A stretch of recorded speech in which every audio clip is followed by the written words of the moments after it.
غالباً جناب قمبر یا جناب سلمان کا واقعہ ہے کہ مولا علی وادی السلام سے گزر رہے تھے، اسی شہر کوفہ کا قبرستان جس کو وادی السلام بولا جاتا ہے، غالب طالب اس قبرستان سے گزر رہے تھے۔ غلام امیر المومنین کہتے ہیں کہ مولا رک گئے، اور رکنے کے بعد علی نے کلام کرنا شروع کر دیا۔ کہتے ہیں مجھے کوئی بندہ نظر نہیں آ رہا، لیکن مولا باتیں کرے جا رہے ہیں۔ کہ 1 گھنٹہ گزر گیا، 2 گھنٹے گزر گئے، مولا کا غلام کہتا ہے میں تھک گیا، تھک کے پھر بیٹھ گیا۔ جب بیٹھا تو مولا کا کلام ختم نہیں ہوا، کئی گھنٹے تک امیر المومنین کلام کرتے رہے۔ آخر میں نے کہا مولا اتنی دیر ہو گئی، آپ کس سے باتیں کر رہے ہیں؟ مولا میں بھی تھک گیا۔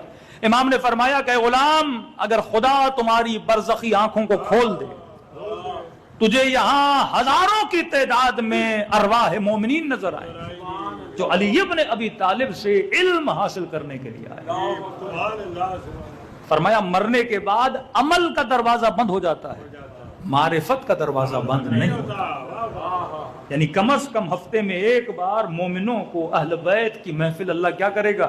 عطا کرے گا، تاکہ ان کے معرفت کا لیول بڑھے، اور جب یہ قیامت کے دن آئے جنت جانے کی قابلیت ان کے وجود میں موجود ہو، کیونکہ جنت وہی جاتا ہے جو صاحب معرفت ہے، جس کے اندر معرفت نہیں ہے دخول جنت نہیں ہے۔ تو عالم برزخ مومن کے لیے ایک ایسی جگہ ہے جہاں انسان کو علم عطا کر دیا جائے گا، لیکن سوال ہے برزخ میں بندہ کب جائے گا؟ جب بندہ عمل صالح انجام دے گا، جب نیک کام انجام دے گا، جب خود کو حرام سے بچائے